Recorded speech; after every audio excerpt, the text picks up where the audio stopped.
1, 2, 3.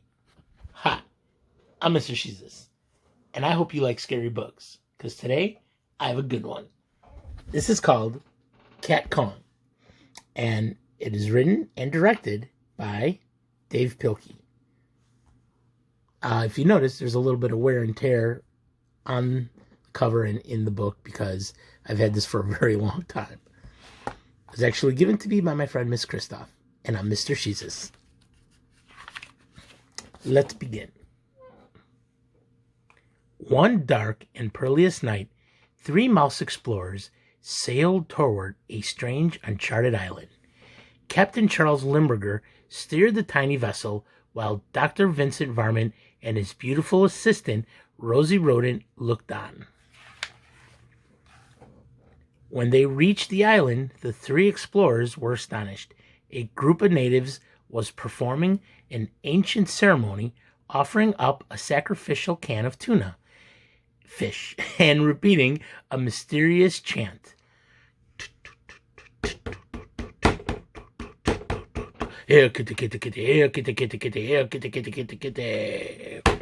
Suddenly, the island began to tremble.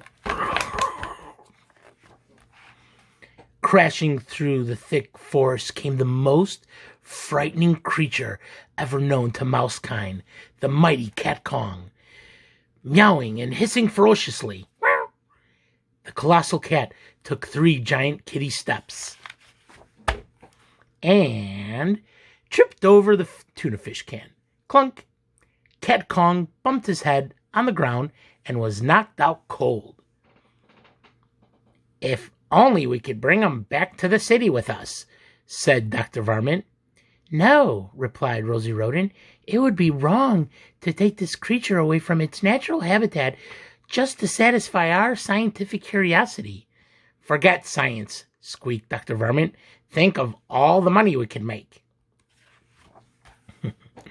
So the 3 explorers wrapped Cat Kong in a giant burlap bag and tied him tightly to the ship.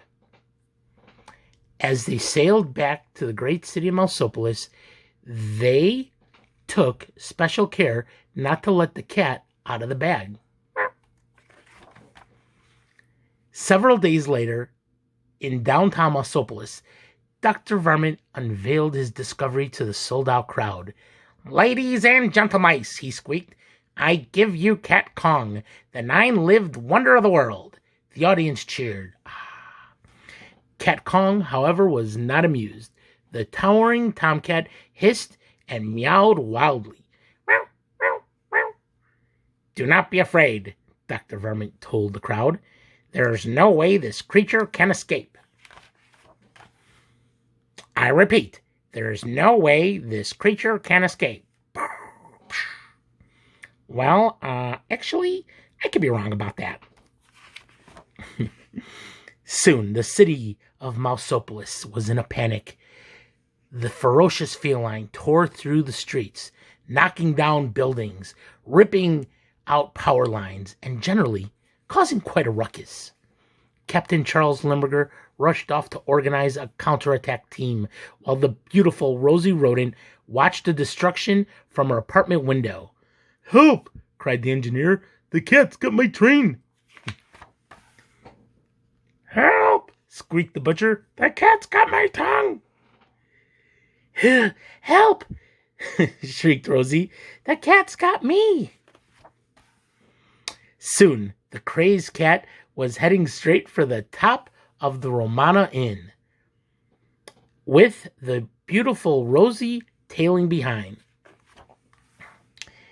A fleet of airplanes quickly flew into action, but their weapons were useless against the meowing menace.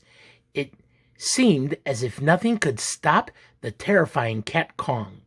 Then suddenly, a squeaking ray of hope rocketed through the thick clouds of gloom and despair. Captain Charles Limburger to the rescue. Captain Limburger had a plan. He swooped close to Cat Kong and held out a red package tied with gold ribbons. "Hey, Cat," he shouted, "look at what I've got." He circled again and again, shouting, "You'll never guess what's inside this package!" Cat Kong stared intensely at the red package. With each passing second, the colossal kitty's interest grew and grew.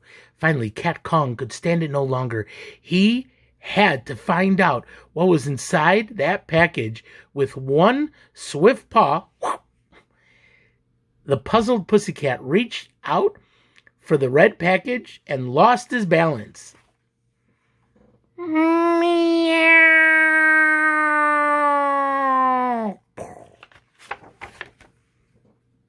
When the dust settled, a crowd of mice gathered to view the final resting place of the mighty Cat Kong. "He's fallen," said one mouse. "He can't get up," said another.